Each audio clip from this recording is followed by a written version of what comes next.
Assalamualaikum warahmatullahi wabarakatuh. Waalaikumsalam warahmatullahi wabarakatuh.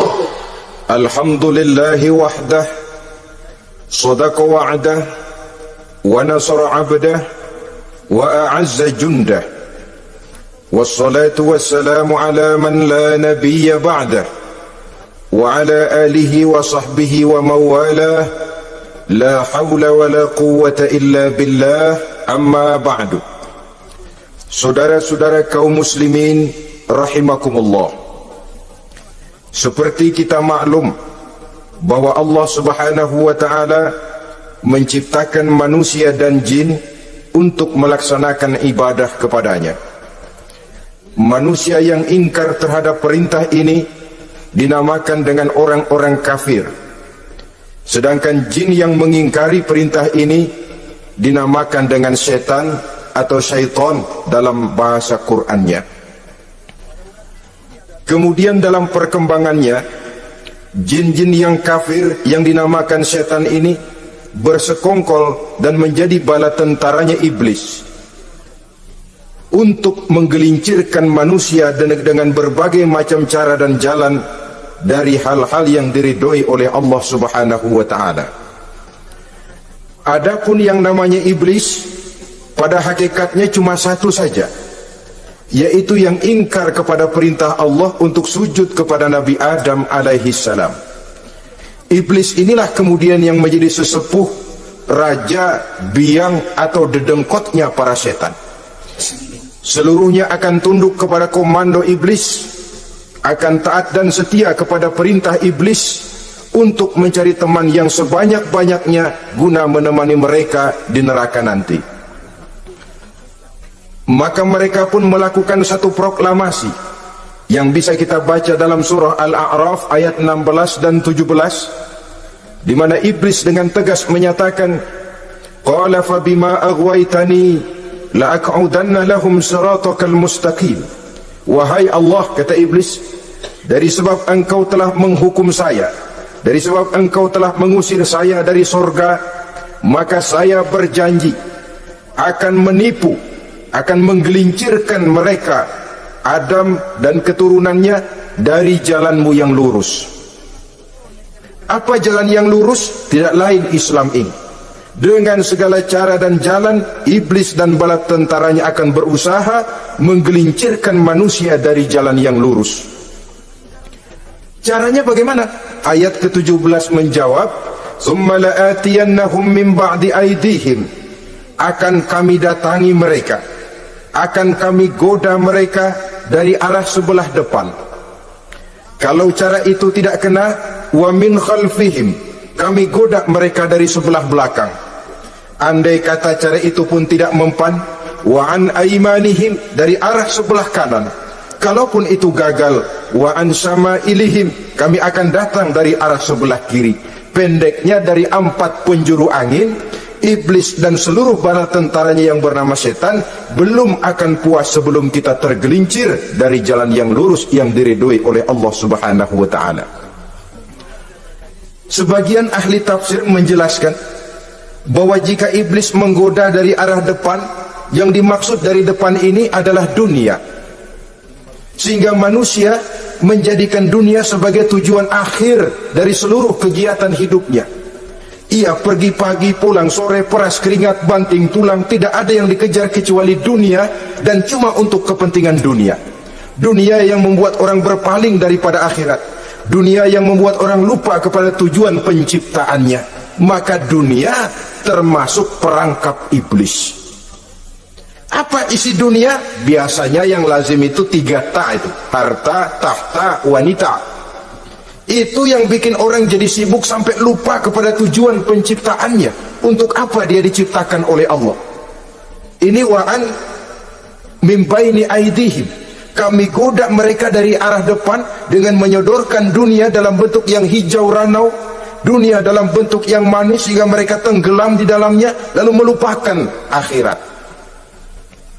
Kalau cara itu juga tidak kena, wa min khalfihim, kami datang dari sebelah belakang, kami lupakan mereka kepada akhirat. Itu mah urusan nanti bagaimana saja. Yang penting yang kita hadapi sekarang apa? Dunia. Akhirat kita belum tahu dan bahkan belum tentu ada. Yang sudah pasti saja kita garap, melupakan akhirat. Wa an aimanihim, yang dimaksud dari arah sebelah kanan, iblis dan setan selalu menghalang-halangi manusia untuk berbuat kebaikan, karena kanan adalah lambang kebajikan, sedangkan an syama'ilihim, kiri adalah lambang kejahatan. Dicegahnya kita berbuat kebajikan dan dibisikannya kita untuk selalu melakukan kejahatan dan kemunkaran. Wala tajidu aktsarahum syakirin, dan akan kamu dapati sedikit sekali di antara manusia yang bersyukur atas nikmat yang telah engkau berikan kepada mereka. Ditanamkan rasa ingkar kepada nikmat. Jika kita tidak kufur iman, dibuatnya kufur nikmat. Mengeluh padahal hidup sudah serba cukup, merasa masih sangat kurang padahal orang lain sudah titik air liurnya melihat keadaan kita. Sedikit sekali di antara mereka yang pandai bersyukur kepada nikmat yang telah engkau berikan itu, ya Allah. Jadi untuk ingkar nikmat, bisikan selalu datang dari iblis. Coba lihat itu, temanmu yang tidak pernah sholat rezekinya lancar, kamu berhenti saja sholat. Yang tidak pernah ke masjid pangkatnya naik terus, udah berhenti aja ke masjid. Atau setidak-tidaknya mengeluh dalam hati, Tuhan kayaknya tidak adil, kenapa saya rajin sholat kok rezeki seret bener. Padahal pada dasarnya kalau kita mau berpikir dalam bentuk yang paling mendasar, Allah selalu memberikan yang terbaik untuk kita. Jika begini keadaan kita, inilah yang terbaik buat kita menurut pertimbangan Allah. Jika kita menuntut lebih lagi, mungkin dengan keadaan yang lebih itu kita bisa tergelincir, dan Allah lebih tahu itu. Sebagai pencipta manusia, Allah lebih tahu tentang kemungkinan-kemungkinan yang bisa didapat dan dicapai oleh manusia. Bahasa ringannya, rezeki lu segini aja deh, lu jadi rajin sholat. Kalau rezeki lu melebihan jadi orang kaya dikit, nanti lihat masjid minggir. Allah selalu memberikan yang terbaik kepada kita. Saudara-saudara kaum muslimin, adapun iblis dan setan sudah menyadari betul bahwa iblis dan setan tempatnya di akhirat nanti jelas neraka. Itu mereka sudah sadari betul. Maka yang mereka kepengen sekarang, bagaimana mencari teman sebanyak-banyaknya untuk menemani mereka di neraka nanti. Nah inilah yang menyebabkan mereka berjibaku betul. Bahkan ada satu riwayat itu, ada waktu-waktu tertentu di mana para setan ini laporan kepada iblis. Kalau ada yang laporan gagal, bukan main marahnya si iblis ini selaku komandan. Kata setan, Pak, saya gagal menggoda si fulan karena imannya kuat. Goblok kamu. Dengan apa kamu goda dia? Dengan kedudukan. Dia tidak mau. Tempuh dengan jalan lain, barangkali dengan harta. Kalau dengan harta tidak bisa, barangkali dengan wanita. Kalau dengan wanita tidak bisa, tempuh segala macam cara. Dan mereka yang laporannya enak, artinya berhasil menggoda banyak orang-orang beriman, itu kondisinya naik. Bahkan mendapat semacam piagam penghargaan sebagai kadar militan daripada iblis. Nah, mereka berusaha dengan segala macam cara mengumpulkan teman sebanyak-banyaknya. Kalau mereka sendiri sudah tahu pasti, sadar nasib saya di akhirat nanti pasti masuk neraka, diazab dan disiksa oleh Allah. Cuma saya begini ini lantaran ulahnya Nabi Adam dulu. Maka anak-anak cucu Nabi Adam harus menjadi teman-teman saya sebanyak-banyaknya guna menemani saya di dalam neraka. Oleh karena itu, pada kesempatan pertemuan saat ini, kita akan membicarakan siapa sih teman-teman setan itu. Diriwayatkan dari Wahab bin Munabbih bahwa pada satu hari iblis diperintahkan oleh Allah untuk datang kepada baginda Rasulullah sallallahu alaihi wasallam dan menjawab segala pertanyaan yang diajukan oleh baginda Nabi. Datang iblis dalam bentuk orang tua pakai tongkat. Jadi iblis itu bisa malih warna, dia termasuk jenis makhluk halus toh, seperti halnya jin dan malaikat. itu bisa malih warna sesuai dengan yang mereka kehendaki. Ketika datang, baginda Nabi bertanya, "Man anta?" Siapa kamu? Dia jawab, "Ana iblis." Saya iblis. Jujur. "Limadza ji'ta?" Mau apa kamu datang kemari? Kata baginda Nabi. Dijawab oleh iblis, "Innallaha amaroni an atika wa ujibaka an kulli ma sa'altani." Allah memerintahkan saya untuk datang kepadamu dan menjawab segala pertanyaan yang engkau ajukan kepada saya.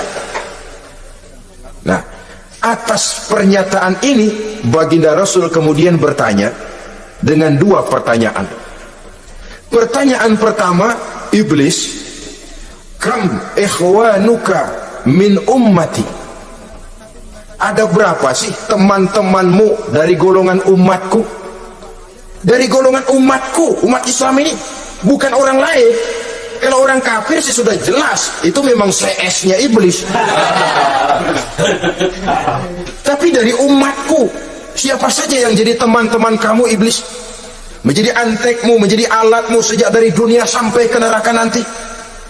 Atas pertanyaan ini iblis menjawab, "Teman-teman saya dari golongan umatmu ya Muhammad, asyarun, ada 10 orang. Ada 10 orang yang merupakan teman-teman iblis dari dunia sampai ke neraka." Siapa mereka? Pertama kata iblis, teman saya hakimun jair, hakim yang curang, hakim yang tidak adil. Ini bisa dimaklumi. Kenapa? Karena hakim diharapkan adalah produk keadilan, sehingga orang mengatakan seorang hakim adalah seorang yang meletakkan sebelah kakinya di surga dan sebelah lagi di neraka. Kalau adil dia menghukum, kaki sebelah kanan yang akan menentukannya ke surga. Kalau licik dia menghukum, kaki sebelah kiri yang akan menjerumuskan dia ke dalam neraka. Saudara-saudara kaum muslimin rahimakumullah, sesungguhnya dalam kehidupan, kurangnya sandang pangan bukan satunya-satunya sebab yang membuat orang menderita. Tidak teraturnya perumahan, kurangnya lapangan kerja bukan satu-satunya yang menyebabkan rakyat menderita. Tapi lukanya rasa keadilan, tidak tegaknya hukum sebagaimana yang diharapkan, itu juga bisa menjadi sumber nestapa, bisa menjadi asal dari segala derita. Oleh karena itu, hakim yang tidak adil, hakim yang curang, yang menghukum tidak berdasarkan hukum, tapi berdasarkan kepentingan, berdasarkan pesan sponsor, hukum bisa dibeli, ada istilah mafia peradilan. Hakim-hakim macam ini yang akan menjadi teman-teman iblis. Dan tiap kali palu akan diketuk, iblis sudah bukan main sibuknya. Kekuasaan di tanganmu, hijau katamu, hijau yang akan berlaku, merah kau ketok, merah yang akan jadi keputusan. Orang lain tidak tahu ini kesempatan untuk jadi kaya, ini kesempatan untuk naik pangkat. Manipulir hukum tidak ada yang tahu karena orang banyak yang awam dengan hukum. Saudara-saudara kaum muslimin, kalau hukum sudah bisa dibeli, atau kalau hukum cuma untuk orang-orang kecil saja, ada kelompok-kelompok yang kebal hukum, maka akan timbullah kiamat di masyarakat, di mana yang kuat makin kuat, yang lemah selalu menjadi mangsa. Oleh karenanya, hakim yang serong, hakim yang durjana merupakan teman-teman setan, merupakan teman-teman iblis dari dunia sampai ke neraka nanti. Ini yang pertama. Oleh karenanya, pada dasarnya setiap kita adalah hakim. Untuk keluarga, dalam pergaulan, hendaklah adil di dalam memutuskan segala sesuatu. Lebih-lebih hakim yang memang menjadi pengayom masyarakat. Bukankah lambang para hakim digambarkan dalam bentuk neraca yang berimbang, tidak berat ke kiri, tidak juga berat ke kanan, dalam arti objektif memberikan keputusan sesuai dengan hukum, sehingga masyarakat terlindungi. Dan hakim yang adil secara praktis adalah musuh daripada setan. Dimanapun setan dan iblis paling gak demen sama hakim yang adil. Itu merupakan musuh besar bagi setan. Yang menyalahkan yang salah, membenarkan yang benar, walaupun yang salah orang besar, yang benar orang kecil. Dan kita memang oleh baginda Nabi diajarkan satu doa, Allahumma arinal haqqa haqqa warzuqna ittiba'ah. Ya Allah, perlihatkan kepada kami bahwa yang benar itu benar. Sebab sering kita lihat yang benar jadi tidak benar. Ini memerlukan kekuatan batin. Yang benar tampakkan kepada kami kebenarannya ya Allah. Sebab sekarang banyak ketidakbenaran yang dikamuflase, banyak ketidakbenaran yang diberikan lipstick sehingga kelihatannya menjadi benar. Ini baik doa ini saya pikir dibaca oleh para hakim. Allahumma arinal haqqa haqqa. Ya Allah, perlihatkan kepada saya bahwa yang benar itu benar. Dan tidak cuma sekedar itu, warzuqni ittiba'ah. Berikan kekuatan kepada saya untuk mengikuti kebenaran itu. Sebab kadang-kadang terjadi juga dia tahu yang benar itu benar, tapi tidak punya keberanian moral untuk mengatakan bahwa itu benar. Dia tahu itu barang yang hak, tapi tidak terpanggil mengikuti yang hak, tidak punya kekuatan moral untuk mengikutinya. Lalu doa ini pun disambung, wa arinal batila batilan warzuqna ijtinabah. Wahai Allah, perlihatkan kepada kami bahwa yang batil adalah batil, bahwa yang salah adalah salah, bahwa yang munkar adalah munkar. Berikan kepada kami kekuatan untuk menjauhi yang munkar, yang batil, yang zalim. Saudara-saudara kaum muslimin rahimakumullah, kita sering mencaci kaum pelacur sebagai sampah masyarakat. Tapi sadarkah kita bahwa pelacuran di bidang hukum, pelacuran di bidang intelektual, kadang-kadang pelacuran di bidang agama, dalam arti menjual ayat untuk membela yang salah dan menekan yang benar, ini juga tidak kalah bahayanya dengan prostitusi, pelacur-pelacur yang kita anggap sebagai sampah daripada kehidupan masyarakat itu. Oleh karenanya, maka hakim yang adil merupakan musuh utama daripada iblis dan setan. Mereka akan sibuk sekali kalau seorang hakim sudah berketetapan untuk melahirkan keputusan hukum yang seadil-adilnya. Ini yang pertama, teman setan adalah hakim yang nyeleweng, yang tidak adil. Yang kedua, teman saya, kata iblis, ghaniyun mutakabbir, orang kaya yang sombong. Orang kaya sombong itu teman setan. Orang miskin sombong itu lebih teman lagi tuh. Sebab ini sudah kelewatan. Kalau orang kaya sombong barangkali masih lumayan lah, memang kaya. Tapi kalau sudah miskin sombong, minta ampun. Orang kaya yang sombong adalah musuh iblis. Sebab pada hakikatnya tidak ada yang kaya dalam kehidupan ini kalau sudah bercermin kepada apa sih yang kita punya. Nabi Sulaiman karena merasa menguasai antara masyrik dan maghrib, satu hari pernah mohon izin kepada Allah, ya Allah, saya mohon izin kepadamu untuk memberikan makan kepada seluruh makhluk-makhlukmu sekedar satu hari saja. Baik, satu hari Nabi Sulaiman mau menjamin menanggung makannya semua makhluk karena merasa kaya. Baik, kata Allah. Lalu sibuklah Nabi Sulaiman mengadakan persiapan. Seluruh bala tentaranya, jin, binatang dikumpulkan, mengumpulkan makanan yang sebanyak-banyaknya, diatur di satu lapangan yang sangat luas. Sebab ini yang mau makan tentu tidak sedikit. Sudah selesai persiapan, kata Allah, sudah selesai Sulaiman? Sudah ya Allah. Nah, aku mulai dari makhlukku yang paling di bawah, ikan. Ikan nun dipanggil oleh Allah. Rezekimu hari ini mau ditanggung Sulaiman. Naik, makan. Naik ikan ini. Sekali makan seluruh persiapan habis. Goleng kepala Nabi Sulaiman, beliau sadar lalu sujud, maha kaya engkau ya Allah. Boro-boro nanggung makanan semua makhluk hidup sehari, ikan satu nggak keurusan. Ini baru sekali makan, bagaimana nambahnya? Jadi apa sih yang kita anggap kaya ini? Maka orang kaya yang sombong pada hakikatnya kacang yang lupa akan kulitnya. Tidak ada yang kita bawa pada saat kita terlahir ke alam ini, sebagaimana juga tidak ada yang kita bawa pada saat kita meninggalkan alam ini. Harta kita akan pindah nama.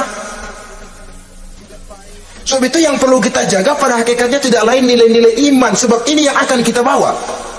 Cuma ironinya, karena iman itu abstrak, bukan benda, orang yang kehilangan iman tidak pernah ribut.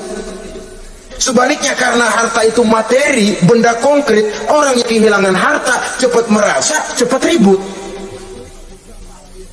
Motor hilang, ribut. Kenapa? Motor itu benda, kelihatan. Duit hilang, ribut. Televisi hilang, ribut. Kenapa? Benda. Tapi kalau iman yang hilang, wah kelihatannya tenang-tenang saja, Pak. Padahal ini usaha iblis, bagaimana orang kehilangan iman menjadi kafir, masuk grup dia untuk menemani dia di dalam neraka nanti.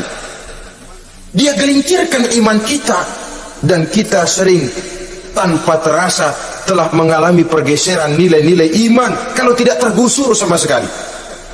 Cuma saya katakan tadi, oleh karena iman ini bukan benda, orang yang kehilangan iman kurang begitu merasa. Padahal ini yang paling berharga. Sebab ini yang akan kita bawa menghadap Allah. Orang itu kalau sudah yakhruju minad dunya bighairi iman, keluar dari dunia, meninggalkan dunia dan seluruh isinya, kembali menghadap Allah dengan tidak membawa iman, tempatnya jelas sudah. Itu yang paling kita khawatir. Pangkat jelas tidak kita bawa, harta benda akan pindah nama jadi milik ahli waris kita. Tiba-tiba iman yang cuma satu itu tempat kita bergantung hilang juga dari diri kita. Dengan apa kita mau menghadap Allah? Dan kemalangan apa yang lebih besar dari orang-orang yang telah kehilangan iman pada saat dia menghadap Allah Subhanahu wa ta'ala. Karena itu saudara-saudara, terutama yang diberikan amanah berupa harta oleh Allah dalam kehidupan ini, bersyukurlah kalau saudara diberikan kepercayaan oleh Allah untuk menyalurkan rezeki kepada orang lain. Seperti kran yang nyimpen air tapi tidak untuk dirinya, disalurkan kepada yang memerlukannya. Rezeki dia cuma lewat tangan saya, rezeki dia cuma lewat tangan saya. Berbahagialah orang kalau dipercayai Allah untuk menyalurkan rezeki kepada orang lain. Artinya agen, yang ditunjuk jadi agen Allah, kok nggak bangga? Kalau sudah kemari cara berpikir, insya Allah rasa bakhil bin pelit alias medit bin koret itu insya Allah nggak ada. Kan kadang kita berpikir, yang nyari duit gue setengah mati, lu datang-datang mau minta aja pala lu. Kan itu toh kadang-kadang cara kita berpikir. Ya boleh jadi lalu terasa berat. Tapi kalau kembali kepada kesadaran, barangkali alhamdulillah rezeki dia cuma lewat tangan saya. Kalau saya nggak ngasih dia, barangkali nggak semudah ini saya dapat rezeki. Allah mudahkan rezeki saya karena saya sering membantu orang-orang yang memang memerlukannya. Andai kata saya nggak membantu mereka, belum tentu rezeki selancar ini. Tidak lalu enak aja, beras keringat gua banting tulang, pergi pagi pulang sore, lu datang-datang nada aja. Berbahagialah orang jika lalu sekali lagi dia dijadikan agen oleh Allah untuk menyalurkan rezeki kepada mereka yang memang memerlukannya. Kalau tidak ke arah itu kita berpikir, yang timbul bakhil. Bakhil lalu bermegah-megah dengan hartanya, timbul kesombongan. Senang lihat orang susah, lalu dia sendiri dengan hartanya cuma to show only, pameran. Lewat di kampung senang kalau orang melotot, lihat mobilnya yang serba mengkilau, sepatunya yang serba mahal. Senang kalau wah, semua gaya hidupnya serba jet set, wah. Senang betul kalau melihat orang sudah serba bengong lihat keadaan dia. Timbul takaburnya, sombongnya, ngenyek kepada yang lain. Maka orang kaya yang sombong teman iblis, teman setan. Setan senang betul. Sebaliknya secara praktis, orang kaya yang rendah hati adalah musuh iblis. Saudara-saudara kaum muslimin rahimakumullah, lain memang kalau kita diberikan ilmu di akhirat nanti, pertanyaan cuma satu, ilmumu kau amalkan untuk apa? Kalau kita diberikan umur panjang, pertanyaan akhirat satu saja, umurmu kau habiskan di mana? Tapi kalau sudah harta diberikan kepada kita, pertanyaan akhirat dua, min aina iktasabahu wa fima anfaqahu. Hartamu kau dapat dari mana, kau belanjakan kemana? Depan belakang ditanya. Yang ketiga, teman iblis itu tajirun khain, pedagang yang berkhianat, baik kepada sesama teman pedagangnya karena ingin lebih maju dari yang lain. Terjadi persaingan yang tidak sehat di berbagai bidang bisnis, ataupun kepada para pembelinya dengan mengatakan barang yang baik adalah barang yang tidak baik menjadi baik. Sebab pada dasarnya apabila kaum pengusaha sudah berkhianat, akan timbul kegoncangan ekonomi. Dan kegoncangan ekonomi dampaknya adalah melahirkan kelas-kelas kemiskinan. Kemiskinan merupakan satu perangkap iblis. Biasanya orang kalau udah melarat udah dekat banget sama kafir. Kalau tidak dilatar belakangi oleh nilai iman yang kuat, udah melarat udah dekat benar dah sama kafir. Apalagi iblis ini menggodanya pandai dia. Kepada orang miskin dia datang dengan bujukan materi. Kepada yang cukup hartanya dia datang dengan bisikan lain. Pendeknya iblis dan setan itu ke ibarat tukang joget, dia ngerti betul irama kendang. Di mana kelemahan orang itu dia selidiki, dia pelajari, dari arah situ dia masuk.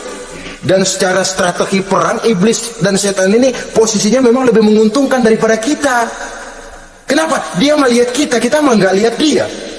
Dia bisa pelajari kebiasaan dan kecenderungan kita. Kita nggak tahu kadang-kadang kelemahan kita. Dari arah itu dia masuk.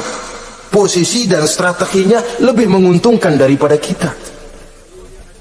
Saudara-saudara kaum muslimin rahimakumullah, bila ekonomi sudah goncang, terjadi penimbunan barang, terjadi spekulasi harga, timbullah kegoncangan sosial. Dan dikala itu setan dan iblis pesta.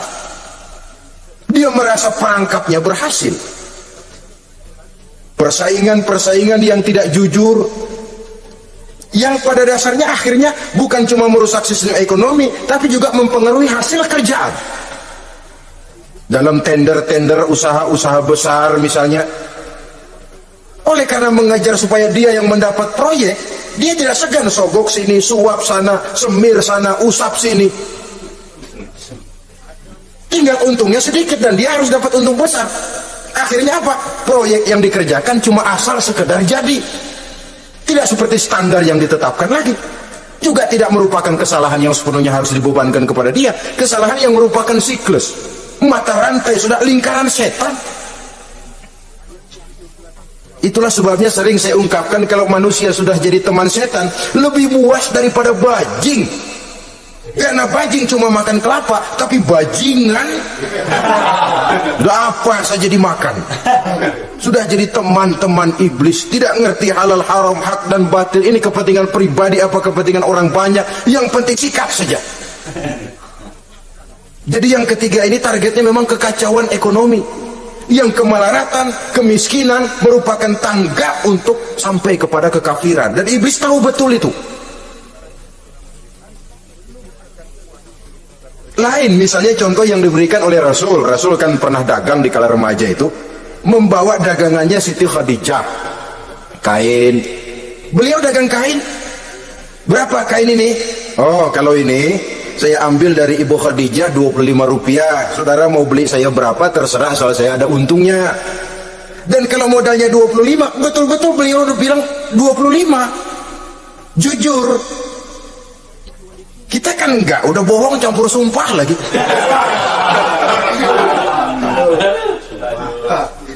Ini yang ketiga.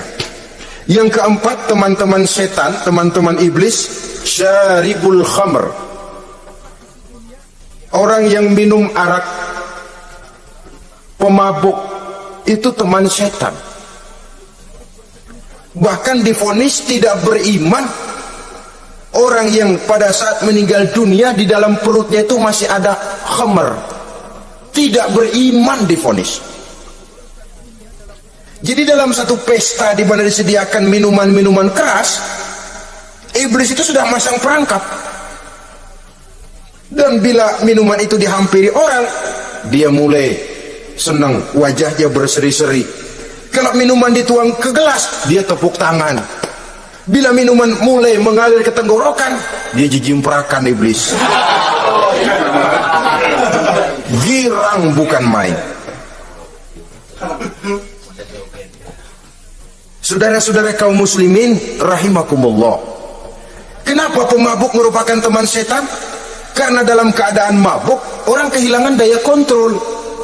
Perbuatannya nyaris tidak terkontrol lagi. Tidak ada rahasia, tidak ada harga diri, tidak ada sifat memelihara, dan itu ciri-ciri daripada iblis. Syaribul khamr, orang yang suka meminum minuman keras. Itulah sebabnya memang dalam hidup ini kita harus punya filter. Allah selalu menghendaki yang terbaik dan memilihkan yang terbaik untuk kita. Kalau sudah itu minuman yang baik, kata Allah, itulah memang yang baik untuk kita. Kalau itu dilarang oleh Allah, itulah memang yang tidak baik untuk kita. Jadi kalau sudah qat'i dalilnya, nggak usah buang energi menyelidiki apa manfaatnya. Kalau sudah qat'i dilarang, nggak usah buang energi menyelidiki apa bahayanya khamr. Allah tidak akan melarang sesuatu yang mengandung manfaat. Yang dilarang Allah tentu yang membawa mudarat dan bahaya di dalam kehidupan. Bukankah sekarang ini minuman keras sudah merupakan penghias pesta, merupakan kebanggaan di kalangan remaja, termasuk dalam kata khamr ini ya morfin, ganja, narkotik, dan yang sejenis dengan itu. Orang sudah merasa bangga kalau sudah fly to the sky, membumbung ke angkasa, katanya dunia ini luas, lupa segala macam persoalan. Tapi sampai kapan? Sampai kapan orang merasa membumbung? Sampai kapan orang merasa bisa meninggalkan segala persoalan? Sampai mabuknya selesai? Ya kalau gitu mabuk aja terus. Lalu apa artinya kehidupan ini? Mabuk kan gak ngerugiin orang lain. Kalau saya nyolong kan ngerugiin orang lain. Kalau saya korupsi ngerugiin orang lain. Kalau saya zina jelas ada orang lain yang dirugikan. Tapi minum khamar, siapa yang rugi? Uang-uang saya beli dengan uang saya, yang minum pun saya. Siapa yang rugi? Saudara, ini pemikiran sepihak namanya. Pertama jelas merugikan diri sendiri. Kesehatan terganggu, pertumbuhan IQ, ya, daya pikir jadi jumud bin beku. Tidak ada idealisme ke arah depan. Yang ada ya, yang dipikirkan ya yang di depan hidungnya saja. Dan konon itu pada mulanya memang orang kan sifatnya cuma ingin tahu, nyobain, ketagihan. Ya kalau orang tuanya masuk golongan have, mampu. Ya kalau orang tuanya termasuk ekonomi lemah, sedangkan kecanduan hal yang tidak bisa ditangguhkan. Orang yang sudah kecanduan minuman keras, sekali dia tidak minum, sudah bukan main rasanya. Orang yang sudah biasa minum ganja, morfin, narkotik, satu kali dia tidak bertemu itu, sudah nggak keruan rasa. Orang tuanya tidak mampu, kenapa lalu nggak ngelamun yang negatif? Ya kalau dia keluarga have, orang tuanya masih ngelarang, dia bisa jual hal lain di rumahnya yang ada harganya. Tip deka itu, video kah itu, mobil kah digade dulu.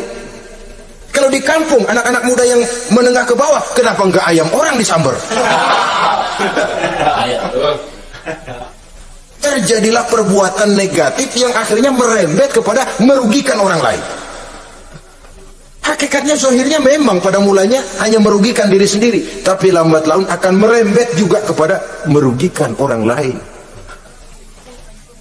Oleh karena itu pantas kalau dalam perjalanan Mi'raj begitu hendak start dari Masjidil Aqsa menghadap Allah, kepada baginda Nabi disodorkan 2 gelas minuman, segelas susu dan segelas arak. Muhammad, kau ambil salah satu minuman itu, kau minum.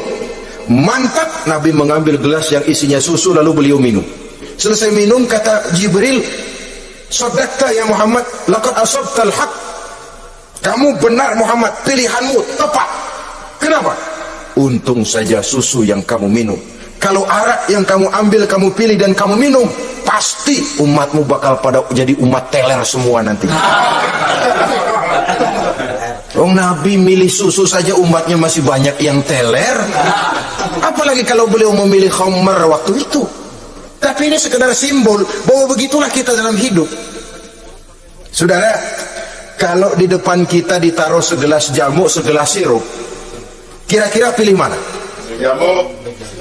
Sirup apa jamu? Jamu. Orang yang berpikir panjang ke depan, dia bakal pilih jamu. Memang pahit, getir, nggak enak, tapi besok pagi badan enteng, kerja semangat, berpikir cerdas, gairah ada. Orang yang pikirannya pendek, ngapain jamu getir nih, sirup nih, manis ini, dia minum, bukan main manisnya, besok pagi bibir pada jontor. Begitulah dalam kehidupan ini. Maka hendaknya kita berusaha dengan sekuat kemampuan untuk menghindarkan diri dari minuman keras dan pengaruh-pengaruhnya. Yang kelima, teman iblis itu al-qattat, tukang-tukang fitnah. Itu suling iblis itu, trompet setan. Sebab apa? Benar kalau Quran mengatakan, Nabi mengatakan al-fitnatu asyaddu minal qatl. Fitnah lebih bahaya dari pembunuhan. Sebab apa? Pembunuhan membunuh orang secara langsung. Fitnah membunuh orang pelan-pelan. Kalau mati mendingan cepat daripada pelan-pelan. Pelan-pelan mati, cepat mati, enakan cepat, nggak ngerasain sakit. Fitnah membunuh orang pelan-pelan. Nama baik orang hancur, dicoreng-moreng di tengah masyarakat. Maka tukang-tukang fitnah, teman-teman setan dari dunia sampai ke neraka nanti. Karena fitnah lebih bahaya daripada pembunuhan. Mengada-ada yang tidak ada diada-adakan, fitnah. Melebih-lebih, berita semeter jadi 3 meter, yang 2 meter. Ya kalau positif, kalau negatif, fitnah. Memang orang bilang kalau kita nitip duit jangan harap lebih, kurang bisa. Tapi kalau nitip omongan jangan harap kurang, pas saja sudah untung itu. Biasanya lebih, namanya omongan. 1 meter jadi 2 meter, 2 meter jadi 3 meter. Itu sifat dari yang namanya omongan. Kita kirim uang, udah gak bakalan lebih dah. Ini nitip uang sama saya 50.000, tambahin 10.000, langka yang berpikir begitu. Kurang malah bisa, enak aja nitip, gua kan kemarin pakai ongkos. Itu mah transport misalnya. Tapi kalau sudah nitip omongan, pas saja sudah untung loh. Biasanya malah lebih. Fitnah pernah melanda Nabi Zakaria. Fitnah pernah melanda Habil dan Qabil. Fitnah pernah melanda Nabi Ibrahim. Fitnah bahkan pernah melanda kehidupan baginda Rasulullah sallallahu alaihi wasallam. Dalam peristiwa yang lazim kita kenal dengan hadisul ifki, bagaimana gosip pun sempat mengguncang rumah tangga kehidupan baginda Nabi. Sehingga pantas kalau beliau sendiri mengatakan al-fitnatu asyaddu minal qatl. Fitnah itu lebih bahaya daripada pembunuhan, karena fitnah membunuh orang secara pelan-pelan. Saudara-saudara kaum muslimin rahimakumullah, lidah tidak bertulang. Sohirul jirmi azimul jurmi, kecil bentuknya tapi besar akibatnya. Kalau kita luka karena silet 2-3 hari boleh sembuh, tapi luka karena lidah seumur hidup kita ingat. Asal lihat orangnya ingat, nih dia nih yang ngomong kagak enak banget, gua tandain dah. Itulah sebabnya pepatah bilang salamatul insan fi hifzil lisan. Orang akan selamat jikalau dia pandai menjaga lidahnya. Saudara-saudara kaum muslimin, yang keenam, teman setan sahibur riya. Orang yang riya, beramal cuma to show only, supaya ingin dipuji orang, ingin dilihat orang, riya namanya. Tidak ada ikhlas. Sebab kata Imam Ghazali, an-nasu kulluhum niyamun illal alimun wal alimuna, an-nasu kulluhum mauta illal alimun wal alimuna niyamun illal amilun wal amiluna mughtarruna ilal mukhlisun. Manusia itu pada hakikatnya mati kecuali orang alim. Orang alim sekalipun hidup hakikatnya adalah tidur, kecuali orang yang mengamalkan ilmunya. Dan orang yang mengamalkan ilmunya banyak yang tertipu, kecuali orang yang ikhlas. Tepat ini fatwa Imam Ghazali. Manusia hakikatnya tidur kecuali orang yang alim. Orang yang alim walaupun hidup tapi tidur, hidup tidur, ya nggak bisa berbuat banyak kecuali orang yang mengamalkan ilmunya. Dan orang yang mengamalkan ilmunya banyak yang tertipu kecuali yang ikhlas. Jadi kalau amal itu adalah jasad, ikhlas itu adalah roh. Amal tanpa ikhlas patung. Patung tidak bisa berkembang, tidak bisa berbuat banyak, namanya patung. Itu amal tanpa ikhlas. Ini termasuk penyakit batin toh, ikhlas, riya, ujub, sum'ah, penyakit kepengen didengar orang, penyakit kepengen dilihat orang. Wah, kalau sembayangnya dilihat orang mantap betul, kayak besok mau mati. Tapi kalau sudah sembahyang nggak dilihat orang, wah kilat khusus, cepat bukan main. Ria. Ini yang menghancurkan amal ini nggak terasa. Sifat kita sendiri. Ria ini menggeragoti amal, sebagaimana api menggeragoti kayu bakar. Yang ketujuh, teman setan akilu malil yatim, orang yang memakan harta anak yatim. Itu setan senang betul itu. Dia bisikkan, nah, kau kan ngurus anak yatim, kau sudah menanamkan budi kepada mereka, jadi wajar kalau kau ambil bagian. Mula-mula memang dalam batas yang wajar, makin lama malah berebut sama yatimnya. Makin kesonoin, yatimnya malah nggak keduman, panitianya yang kenyang. Akilu malil yatim, orang yang memakan harta anak yatim secara zalim, ini merupakan teman setan. Sebaliknya, orang yang melindungi anak yatim, kata Nabi, seperti dua jari ini dengan aku di akhirat nanti, dekat derajatnya dengan Rasul. Yang kedelapan, teman setan al-mutahawinu bis shalah, orang yang nganggap enteng sholat, ngenteng-ngentengin sholat. Nanti aja dah, kalau udah tua-tuaan, bayang mah gampang, saban sari ada. Kalau ini nih tinju jarang-jarang. Al-mutahawin, ngenteng-ngentengin. Pada dasarnya agama itu mudah, jangan dipersulit, tapi juga jangan dipermudah. Agama itu tidak berat, jangan diberat-beratin, tapi juga jangan dienteng-entengin. So yang enteng, kalau kita entengin, akhirnya menganggap remeh. Mulanya memang sedikit, makin lama makin banyak, makin lama makin banyak, makin bertumpuk. Apalagi kalau sadar kita sholat adalah tiang daripada agama. Bagaimana rumah akan tegak tanpa tiang yang kuat? Bagaimana agama akan tegak dalam diri seseorang kalau sholatnya dia enteng-entengi?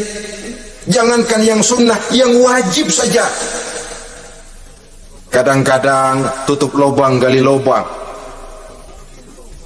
padahal itu merupakan tiang pokok. Rumah itu untuk kuat harus ada tiang-tiang tambahan. Tiang tambahan ini ya nawafil, ya rawatib, sholat-sholat sunnah itu untuk menjaga stabilitas temperatur batin kita kepada Allah. Al-mutahawinu bis shalah. Jadi kalau sudah masuk waktu, beduk misalnya berbunyi, azan berkumandang, iblis mulai menyebar bala tentaranya. Pasukan siap.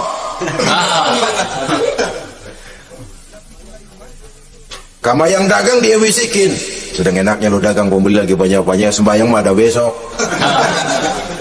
Sama yang kerja, jangan ditinggal, ini kerjaan tanggung, sembahyang masih ada besok. Saudara-saudara kaum muslimin rahimakumullah, andai kata kita berhasil, kita tinggalkan kesibukan, lalu kita pergi sholat, apa iblis diam? Setan tenang? Tidak, masih dia bisiki kita.